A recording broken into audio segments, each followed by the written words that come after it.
So should we start? Yes. Right. So Yeah.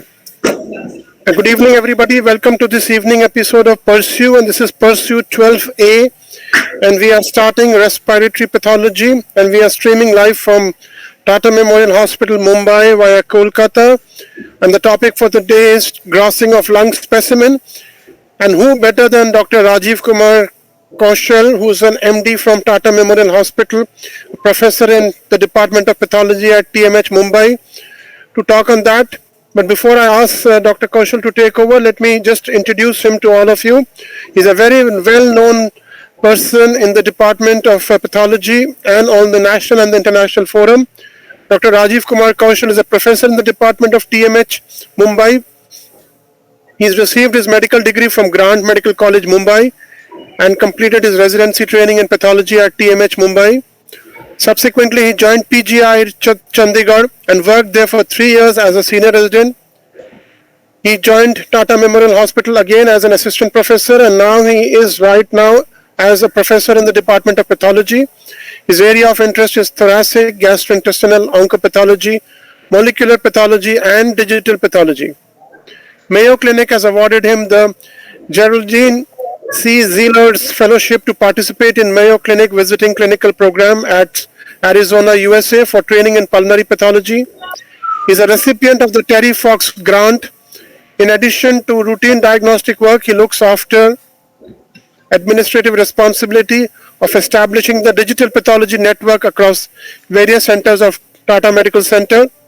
He has many publications, national and international, a very well-known person in thoracic, GI, and oncopathology and molecular pathology. Before I ask Dr. Kaushal to take over, let me just request you to keep your mic muted, your camera off, and please don't share your screen. With this, let me request Dr. Kaushal, sir, please take over and start your presentation. Thank you.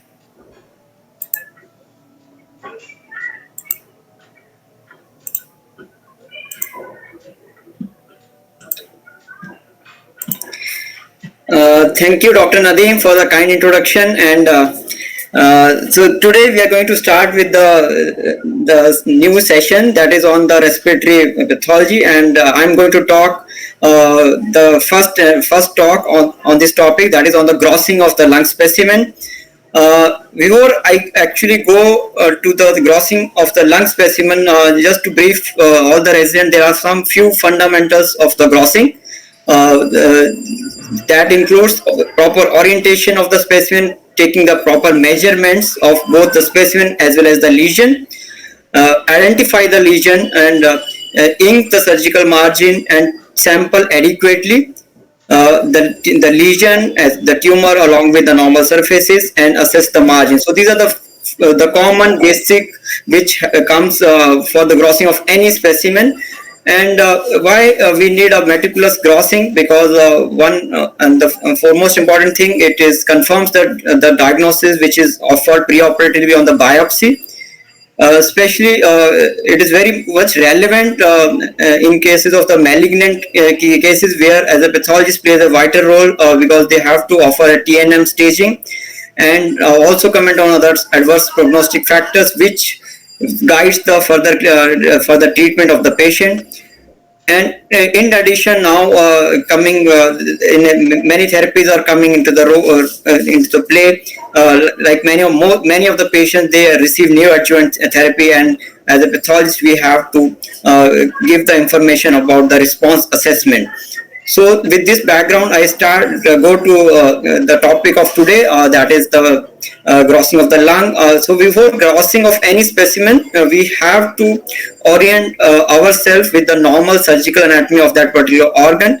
And the surgical anatomy of the lung is not very complex. We all know there are two right and left lung, and the difference between the two is that in the left side there are two lobes, whereas in the right side there are three lobes, and there is prominent lingular segment on the left side.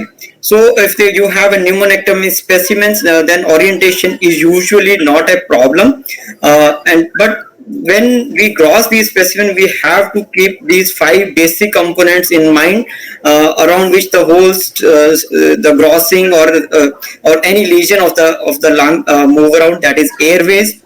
That includes your tracheobronchial trees, lung parenchyma, that means including your alveolar spaces, and pleural surface vessels, and the lymph nodes. So these are the 5 basic components we have to keep in mind when we are dealing with a lung specimen, because as I mentioned that you have to look for the lesions and the involvement around these structures. Next, moving on to the what type of specimens. So I have enumerated few list of specimens which you commonly encounter when you are dealing with a lung specimen, and these specimens are common to both when you are dealing with a neoplastic lesion or non-neoplastic, because in some cases, although there is no malignancy, it also the surgeon has to remove part of the lung, because especially if the lung functions are not adequately maintained. So the common specimen which we encounter is the pneumonectomy specimen, in which entire lung is removed. This is relatively, this procedure is easy for the surgeon, because they don't have to dissect out anything,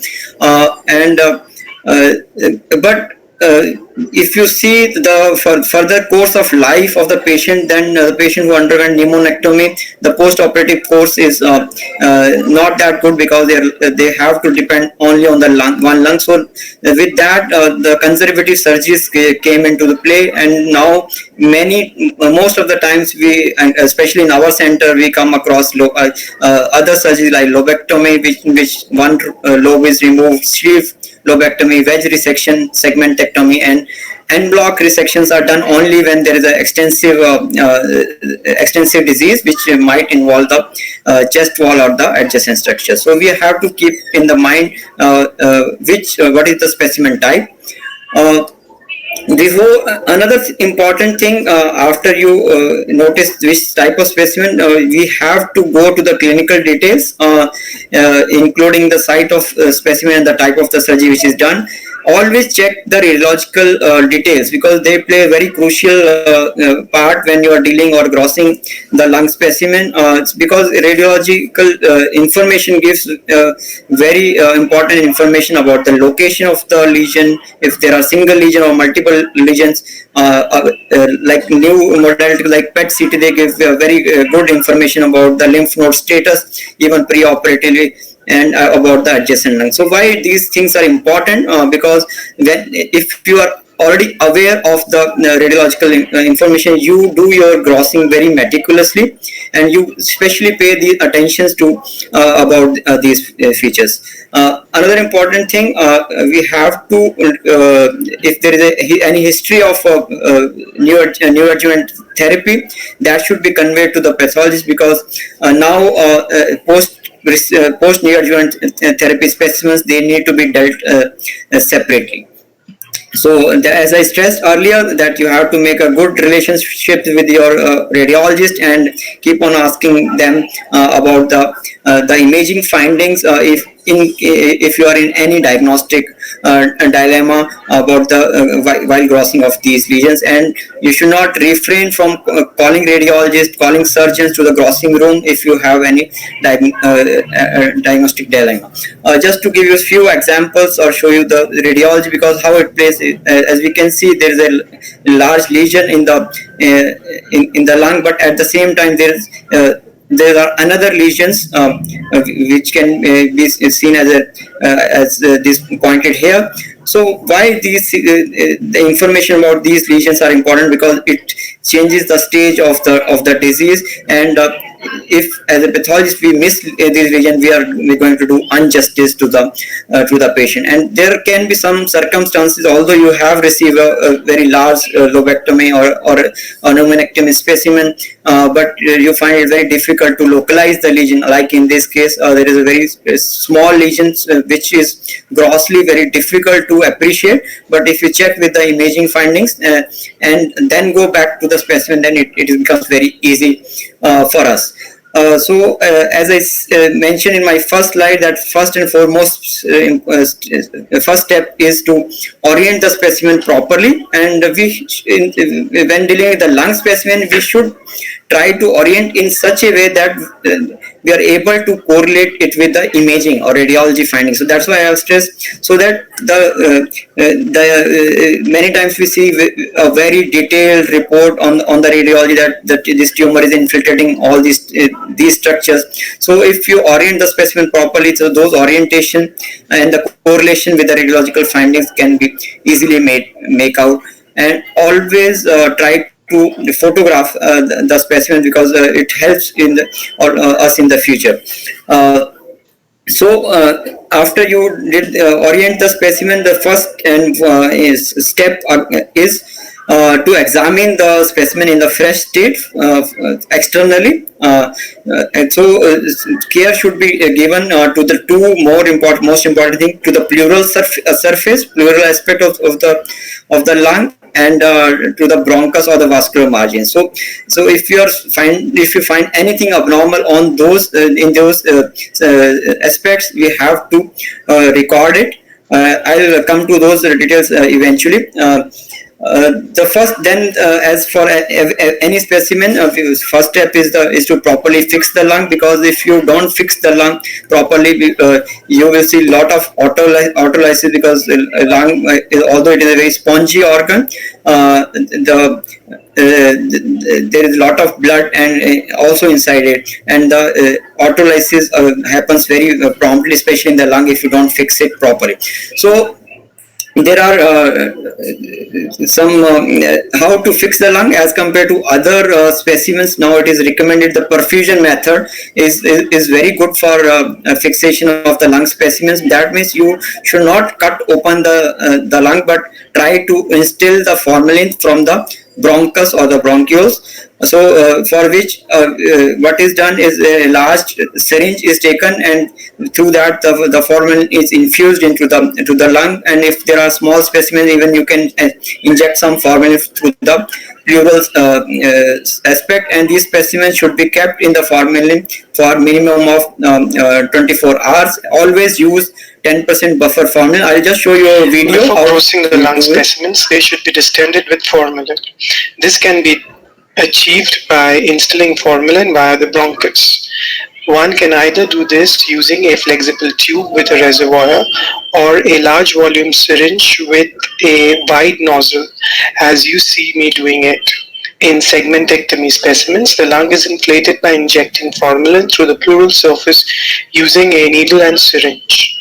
The specimen is distended until the pleura is smooth, and the specimen is then placed in a large volume of formalin and allowed to fix for approximately 24 hours. So this is how we fix the lung specimen.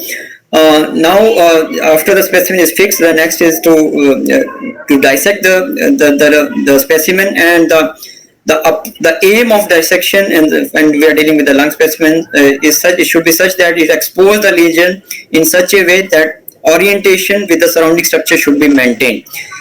And again, I'm stressing again that always look and check for the radiological finding to localize the lesion, because sometimes it is very difficult to locate and identify the lesion grossly. It is always better to palpate the specimen, because sometimes you can visually miss the lesion, but if you palpate it, you can easily identify the area where the lesion is located. And another important thing is to inspect the pleural surfaces very carefully if there is any area of thickening, puckering, or retraction. So that indicates the tumor is sitting just beneath it. As I mentioned, we start with the external examination. And why the comment on the pleura is very important, because if, especially when you are dealing with a neoplastic lesion, then any involvement of the visceral pleura, that means the tumor is T2 stage. And as you can see, otherwise the pleura is very smooth and shiny, but there is an area where you can see the opacity. There can be areas which shows puckering and sometimes you can even see the nodularity on the pleural aspect. So it is very important to look for these areas. And all those the areas which, and it is mandatory to sample the area which is closest to the pleural aspect. And why it is important, because even if you don't see the tumor which is directly breaching the pleural aspect, so this is the normal pleura and EVG stain done on that. And the internal layer there is called internal elastic lamina, which is highlighted by elastin stain. So even if the tumor, if it doesn't reach the surface, but if it breaches the internal elastic lamina, which can be very well demonstrated here, the tumor is considered to be involving the pleura, and we have to upstage that disease. And so so if the pleura is free, it is called labeled as PL0, whereas PL1 and PL2 means PL2 means if the surface is involved, and only if the internal elastic lamina is breached. So both of these has a similar outcomes. So that's why the relevance was given to the involvement of the pleural aspect. Next, this is again an example just to show that morphologically is many times sometimes we feel that the tumor is away from the pleura and it is free. And if you do the elastin stain as done in this case, we can see the tumor is well beyond the interelastic lamina. So that is another important thing when we are dealing with a lung specimen. Not only we have to pay attention to the pleural aspect grossly, but we have to make an attempt to sample those areas where the tumor is closest to the pleura. In addition to we also need to look for is there any additional structure which are attached to the pleural aspect. It can either be look like a fat or some of the some vessels or pericardium. So those structures also need to be identified carefully. And especially if there is a chest wall structures are attached, then we also need to sample the margins from this area. So this was about the external surface, and then moving on to the margins. So what are the type of the margins which why I'm coming to the margins first, because it's always better to sample the margins before you actually dissect the specimen. So there are two margins which are which are most important. One is the bronchial or vascular cut margins, and the second is the lung parenchymal cut margin. So if you have a pneumonectomy specimen, or in those cases, or even a lobectomy specimen, so in those cases there will be only one margin, that is a bronchial or the vascular cut margin. So but if there is a wedge resection, in those cases we have to sample the parenchymal cut margin, which I'll demonstrate in a video subsequently. And if there, as I mentioned earlier, if there are any adjacent structures also attached, we have to sample the margins of those structures, especially many times you see the part of the rib also attached to the pleural aspect. So as demonstrated here, this is the lobectomy specimen, and you can see this is a this is the surface. The surface becomes the bronchial margin, and which is sliced, and you can say that the tumor is protruding into the bronchial, into the lumen of the bronchus, and even after a single slice of the bronchus, you sometimes you feel that tumor is very close to the surface, so that it becomes very while sampling these margins, you have to be very careful. And when will you call that margin to be involved? So if you say in situ carcinoma in the lining epithelium, or if the invasive carcinoma is adherent to the lumen, so only in those situations you will call it as a positive margin, because sometimes we do see the cases in which the tumor is just protruding into the to the lumen, whereas the wall is free. And so in those cases you have to be very careful when sampling the margin. And if you are seeing in the submucosa there is a lymphatics are showing the tumor, but the overlying margin is free, you have to report it. But in those cases there is, for a surgeon, there is no need to revise it. So sometimes these cases come as an intraoperative or the frozen section diagnosis. But if any margin which come positive after surgery, then the surgeons can't open just to revise it. The patient need to undergo adjuvant radiation if you report any margin positive. So we have to be very careful when reporting this margin. Just some precaution notes while dealing with these margins. So bronchial margin we take as a shave margin. I hope every one of you know what the difference between shave and the radial margin. And while embedding these margins, we have to very careful, as I showed in the first gross picture, that the tumor sometimes is very close, so the cutting surface should be very carefully embedded, and it should be kept on the lower side. And before we call any margin as a negative, you have to make an attempt to see the full circumference as illustrated here, and for that sometimes we have to do even the multiple serial sections, or it is recommended to examine at least 6 serial sections before you call a margin as a true negative. So otherwise there can you can miss. You might miss some of the lesion being positive, and the patient might end up with a very early recurrence. For parenchymal cut margin, it can be either shave or radial, depending on how far the tumor is located from the margin. We have to for parenchymal cut margin, before sampling, we have to cut the staples very carefully, because if their staples are remain in the tissue, then it might damage your microtome blades, and these sections are very difficult to cut. So you have to be very carefully remove all the blades from the parenchymal cut margin. And the tumor is closed, so better to take a radial margin, where you can see the ink at the one edge of the margin and the tumor, so you can actually measure the distance of the margin. So these are the few recommendations for the margins. Next step is about the slicing of the lung specimen.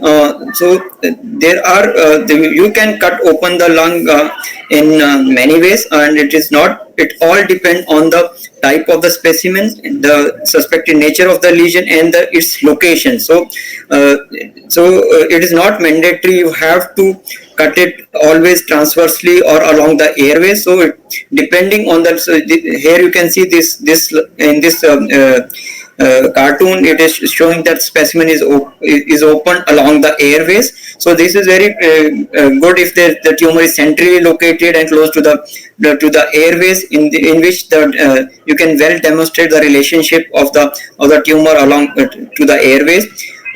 But the transverse sectioning is also commonly done. So as I mentioned earlier, that it all depending on the location of the lesion, and there are no hard and fast rule in which way we have to cut or slice the lung specimen.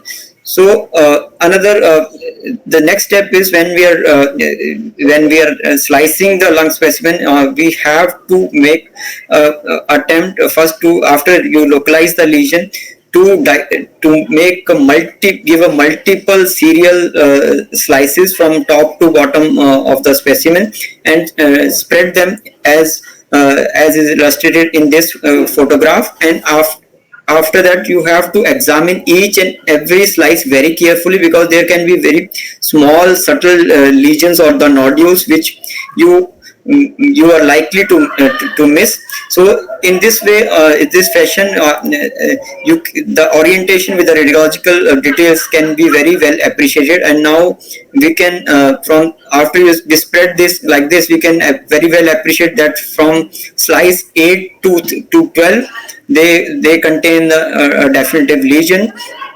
And then accordingly you can sample the areas of the tumor section very carefully. Like the section A is the tumor along with the bronchus, B is a random section of the tumor, C is along with the pleura, so, and E is another distant lesion which was there. So you can take, and by doing this meticulous grossing or the dissection, you can select your sections very judiciously and without missing any representative area. So this just to give you another example of a case. There is a nice gray white tumor, and these as you can see, both the areas which has I put a star and an arrow. So the area which is towards the arrow, it is more close to the pleura and almost it has breached it. So we have to sample this particular area in this case, rather than sampling for the pleural aspect the area which is marked with the yellow star. Another star which I put, there is another tiny nodule which was also present, which is away from the large mass. I will come to why it is relevant to identify these tiny nodules in the adjacent lung subsequently. And there is some depending on sometimes you can see the tumor which are predominantly pleural based, and the gross diagnosis in this case is a mesothelioma. Here you can see there is the pleura is markedly thickened, whereas the lung parenchyma is normal. And in the other case, there is only the thickening is well appreciated only on the diaphragmatic aspect, whereas the whole of the pneumonectomy specimen was grossly looking normal. So we have to be very careful in evaluating these cases. Now I'll play a 2 to 3 minute First video. state whether the specimen is of the left or the right lung and the type of procedure, that's segmentectomy, lobectomy or pneumonectomy. Orientate the specimen. I prefer to do it as if it's in my own body. Examine the pleura, measure the dimensions of the specimen. The bronchial and the vascular margins at the hilum of the lung, which include the cut ends of the tight vessels and adjacent soft tissues, are identified. These must be sampled before the lung is sectioned. The vessels are easily identified with the help of threads.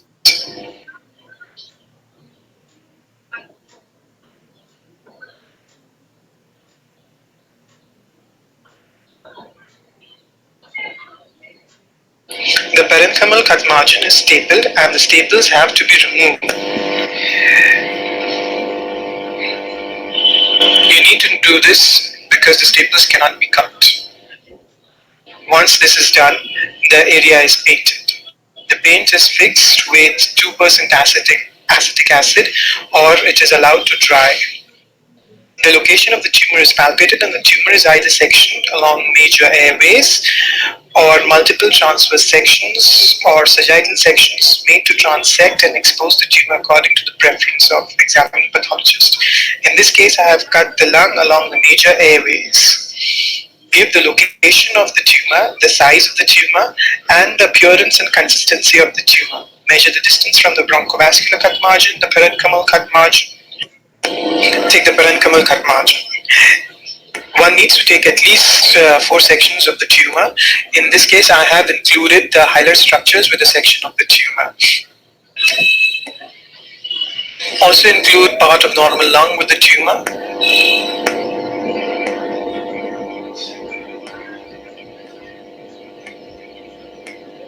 It is easy to cut a well-fixed lung. Measure the distance of the tumor from the pleura and take sections of the tumor with the overlying pleura to look for involvement of the visceral pleura.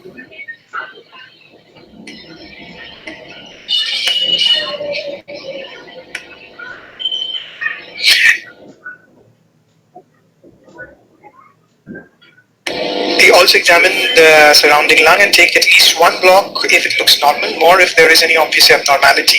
The entire of the remaining lung should be thinly sliced to look for any obvious lesions. If mediastinal or chest wall structures are included, take them. Dissect out the hilar lymph nodes and sample them adequately. So these are the sections of the lungs, the bronchovascular cut margin, the parenchymal cut margin adjacent lung, and lymph nodes. There is another method of cutting the lung, and this is by taking transverse sections. The lung is cut from the apex to base, and we get sequential slices. These are all laid out, and once this is done, it is rather easy to identify the lesion and take sections of the lesion. Another advantage of this method is that it provides good correlation with CT and MR findings. Any small lesion is also easily evident. So this is in short about how we gross the lung, and with the video I will illustrate the same. Now let's discuss some potential practical difficulties when we are dealing with the lung specimens. So there can be the problems when you gross these specimens you can encounter when distinguishing between the various T1, T2, T3 lesions, because the earlier classification was based on the location, size, and the invasion of the adjacent structures. And another problematic area, if you are seeing more than one lesion, because that is another common thing which can be observed in the lung. Is there multiple synchronous or metachronous primary, or is it a intrapulmonary metastasis? So I'll just discuss these points briefly. First, based on the location. So earlier class TNM staging has given a very given a very relevance to the carina and the distance of the tumor from the carina, but for pathologists it used to become very difficult because in many cases the carinal structures was not there, especially now with the small surgery, small specimens like lobectomy and the sleeve resections, you will not see the carina. So, and it becomes very difficult for pathologists to evaluate the tumor based on the distance from the carina, and we have to rely only on the radiological inputs. So now in the latest 8th TNM classification, so if any tumor which involves the bronchus, then irrespective of the distance, it will be labeled as a T2 if it is not involving the carina, and T4 if it involves the carina. So there is no T3 or T3. It is only T2 or T4.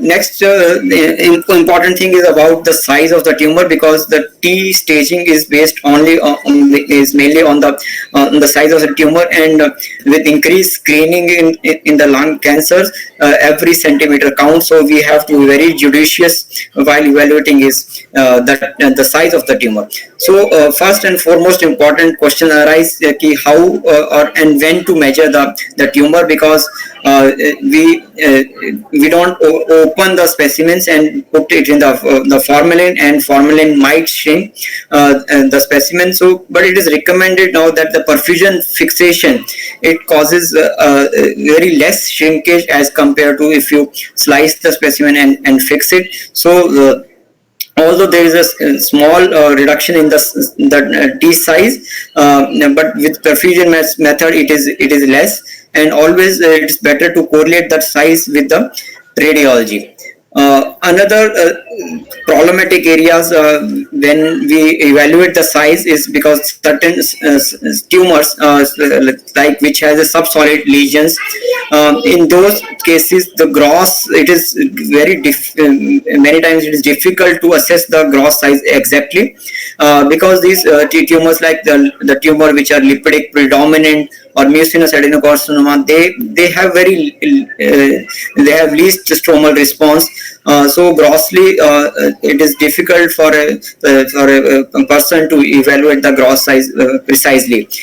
So there is fair chances that these lesions can be either undersized or maybe oversized if you rely only the gross finding.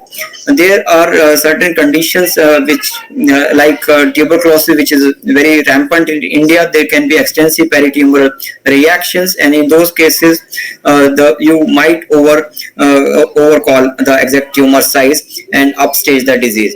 So hence it is recommended always to confirm the gross size by microscopically, and especially the size has become very relevant, especially in the early stage cancers or which are of size less than 3 centimeters, in which the distinction between T1 and adenocarcinoma is C2 is based purely on the T size. So just to elaborate these lesions a little bit more. So what are the subsolid lesions? Subsolid lesions means the lesions which appears as a ground glass on imaging, and so these lesions has appears as a hazy increased area on CT scan, but without any obscuring the underlying bronchial structures or pulmonary vessels. So these lesions grossly, many times you will not even able to pick them up, or they may appear as a slightly firm or like the area of a consolidation, and microscopically these lesions has usually have a lipidic pattern. So when evaluating the size of these lesions, what we have to see these tumors can have a two component, that is, one is an invasive and a non-invasive component. Non-invasive component means a tumor which has a purely lipidic growth pattern, and invasive either the tumor has a desmoplastic response or any other morphological pattern besides the lipidic carcinomas. So we have to measure and confirm the invasive component only, because that decides the T stage. Like in this case, if you measure the whole area, it is around 2.8 centimeter, and if you go as per that side, it becomes T1C, but the actual invasive component is less than 1 centimeter. And just to give you another illustration of the same, like if you go as per the 8th TNM, this lesion of around 1.6 centimeter is a T1 tumor, but actually it is a micro-invasive carcinoma, because invasive component is less than 5 millimeter. Sometime you might feel difficulties in evaluating the tumor size, especially on microscopically, because the tumor can be multifocal, or there can be associated either scarring in the lung or underlying bronchiectatic like changes, and the actual tumor size is very less. So it is recommended in such just to avoid difficulties in evaluating these cases. It's always better to map the cancer and take representative sections and keep this sketch handy, so that you can calculate the tumors, the size of the lesion as well as the invasive component more carefully. And as I mentioned earlier, only the invasive component decides the T size. So the invasive size can be measured by the measurement of the solid areas, like which is to be confirmed by microscopically, and the T size you have if there are multiple or discrete areas, you have to give the percentage of the invasive carcinoma and multiply it with the tumor size. This is the just briefly to tell you which I already described about the subcentrimetric nodules, and it becomes very relevant in the early stage cancer. So this was about the size of the lesion.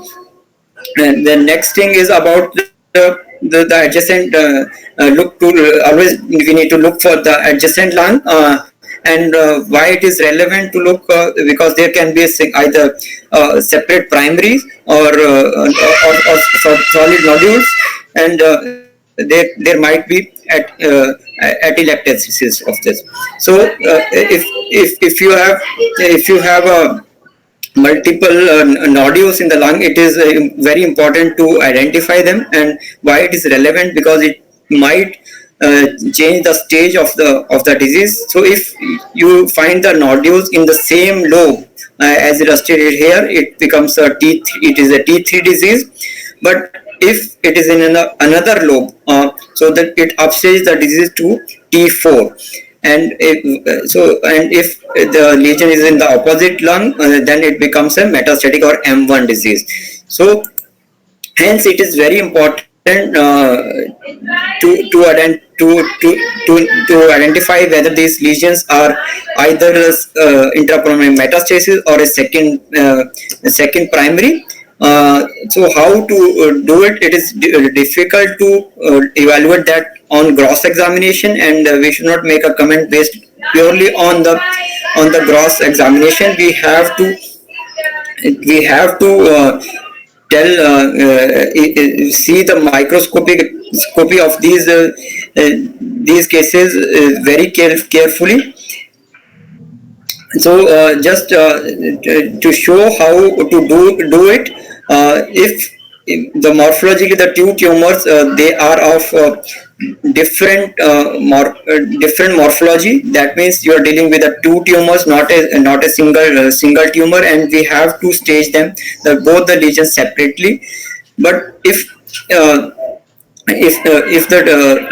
it has is the same cell type, like I'll just go with us. If it has a squamous, large cell, or neuroendocrine morphology, then try to look for the cytological features. If they are completely different, then there will be two separate primaries. But in case of adenocarcinoma, we have to pay attention to the histological patterns also. So if it is illustrated in this picture, that if there are two tumors, one is showing adenocarcinoma morphology and other is squamous, that means there is a likelihood of two separate tumors, and we have to give separate TNM for both.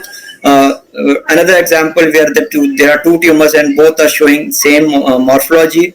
In these cases, we have to see the location of the tumor, whether it is in the same lobe or in the another lobe. If it is in the same lobe, it is T3. Otherwise, it is become T4.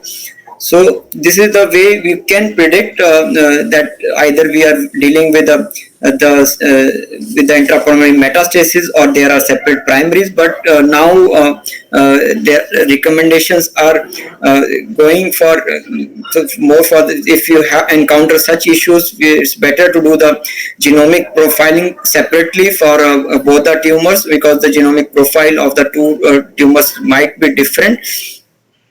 Moving on from the concept of multiple tumors, there is another important thing which is about the atelectasis or obstructive pneumonia. So it was in earlier TNM 7 classification. If you see the obstructive pneumonia, if it is partial, then it is T2, or if it is complete, then it is T3. But now in the 8th TNM, any sort of the obstructive pneumonia, it will be put as a T2 rather than, because the distinction of these is also sometimes very difficult for the pathologist.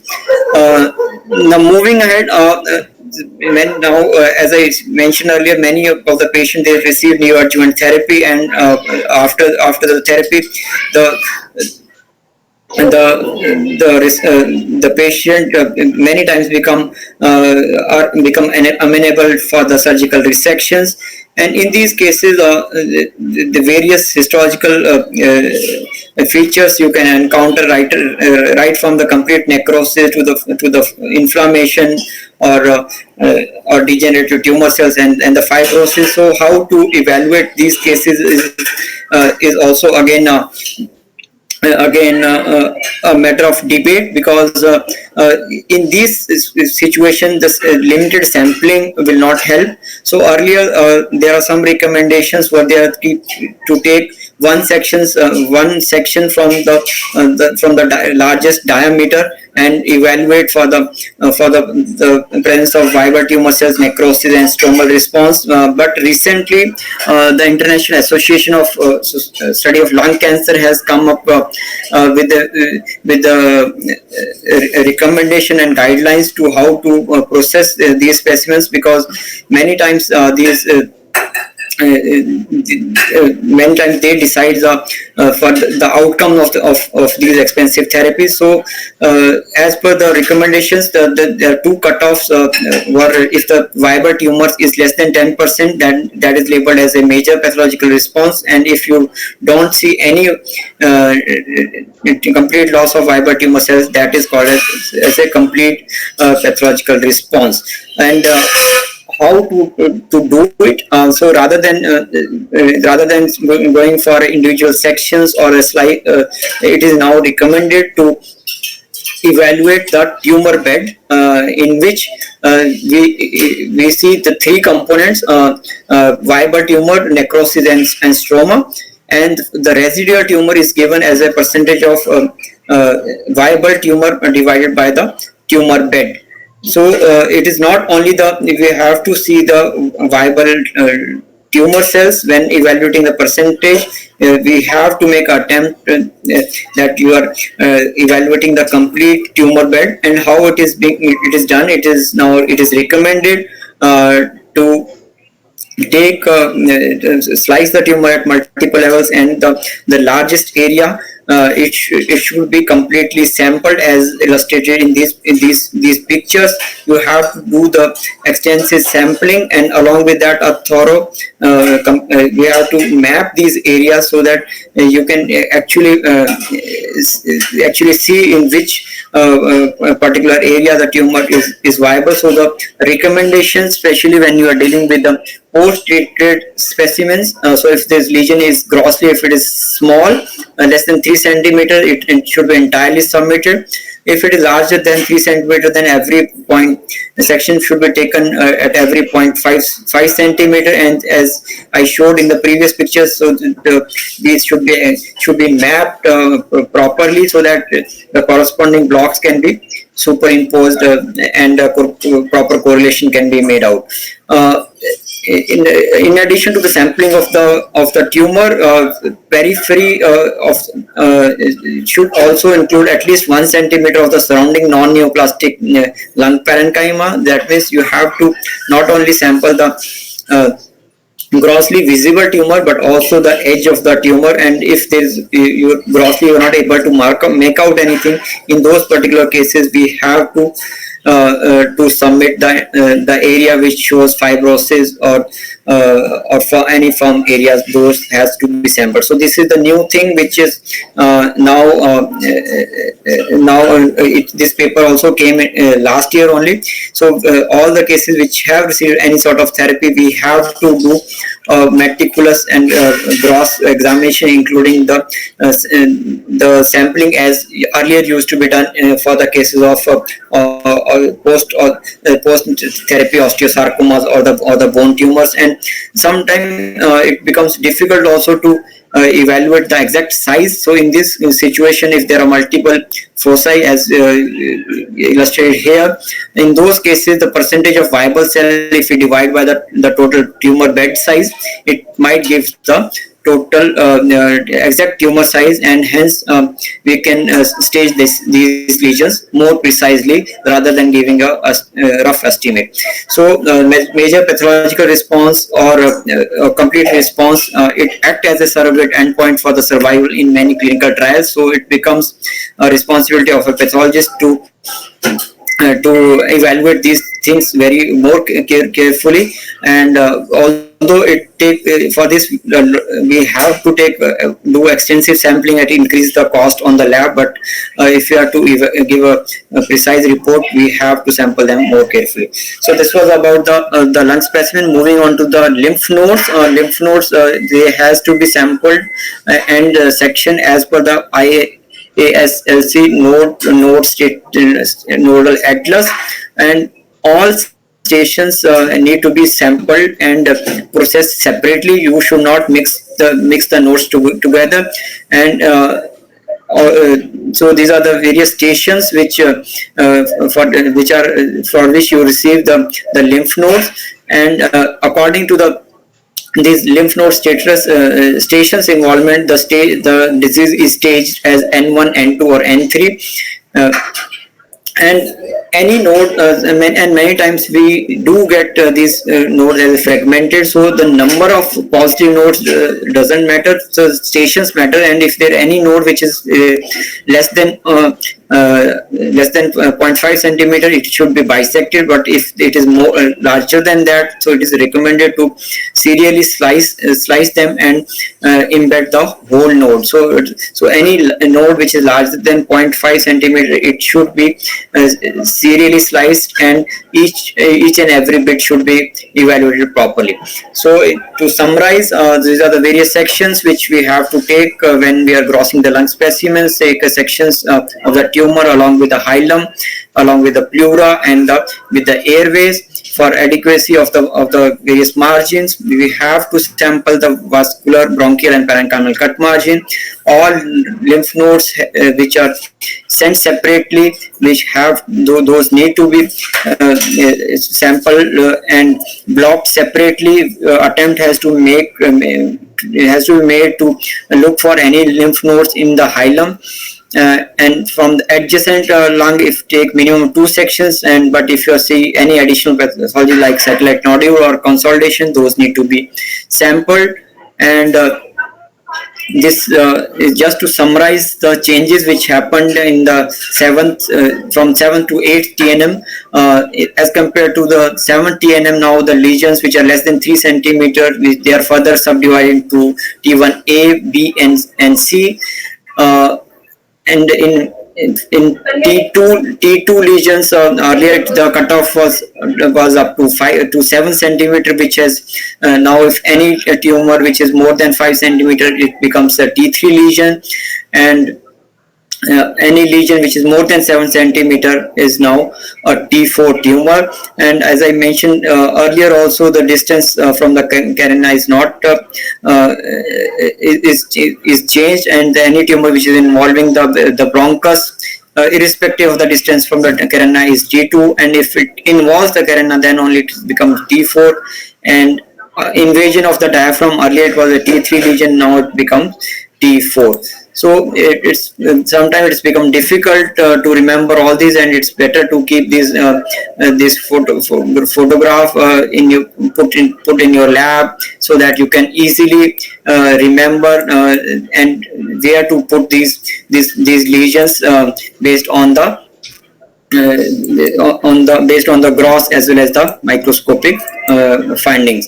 And at the last, it is now recommended to use the template, so that you should not miss anything. And this is the template which we use in our hospital, and these templates were also now uploaded on the National Cancer Grid website. So if anyone of you like to use this, you can use them. And if you have to see towards the end of your report, you have to give not only the precise diagnosis, but also comment about the exact TNM staging, and about the resections margin should be made. So these are the few of the digital resources which are available. So these are this template. So this is the link for the template for the thoracic specimens, which is available on the National Cancer Grid website. And you can use any other resources also, like CAP, ICCR, or RCPath. But these protocols, you should not go point to point. You can modify them as per your own requirement. And so towards the end, you should be able to give a more precise and precise as well as a comprehensive report, so that it will help the clinician and the patient. With this, I end my presentation, and if there are any comments or questions, I'll be happy to take them. Thank you very much. Thank you, Dr. Rajiv Kaushal. Excellent presentation. You really have worked hard on that, and you have really, put the whole grossing of lung specimen into perspective. There is a comment by Dr. Professor Manoj Chaudhary. Very good and excellent discussion. We'll be waiting on the YouTube to see if there are any questions. Just for a minute. Before that, let me request you that after the presentation is completely done, please share the PDF of that on the email so that we can share with the students. It will be very, very helpful for them. Especially, please remember, majority of the students and the people who are listening and hearing and going through these versions are from the peripheral medical colleges, and they do not get access to the level of teaching or explanation or the specimen handling process which you at Tata Memorial Hospital, which you are doing it as a routine process. So your experience and your teaching would be definitely a lot of help to them. And if you share the PDF, it will do wonders to them. It will be like a guideline. And wonderful presentation, especially with the new AJCC 8th edition and the very modifications and thing, and the fact that you took effort in trying to put 2 videos there for explaining everything, how to preserve and how to cut.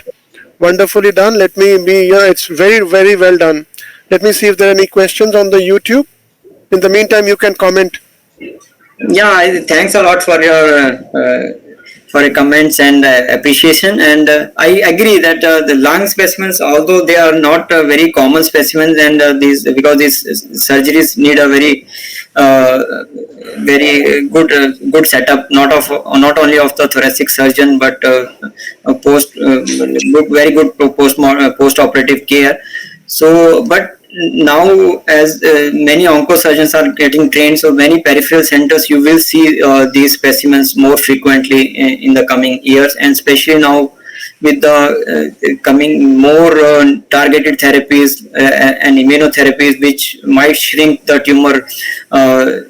tumor to a large extent, and we will come across these specimens more frequently as compared to earlier, when the lung cancer is presumed to be an unresectable disease. True, absolutely. Dr. Sukanya Mondal says, wonderful presentation. Thank you so much, sir. Yes, indeed, a very wonderful presentation, very crisp to the point and very nicely explained on how to take sections, how to, embed them, how to put them in, how to fix the tissues. Wonderfully done. Thank you so much, Dr. Rajiv. I think next Monday we are again having you with another set of topic. Yeah. And it will be wonderful to hear you. You are an expert in this, this system. So it's nice that you will be here to teach us all and show us the new things in the system. Thank you so much. Take care. Bye-bye. Good night. Thanks a lot, sir. Good night. Thank you. Please share the PDF, sir. Right. Okay. Thank you. Bye.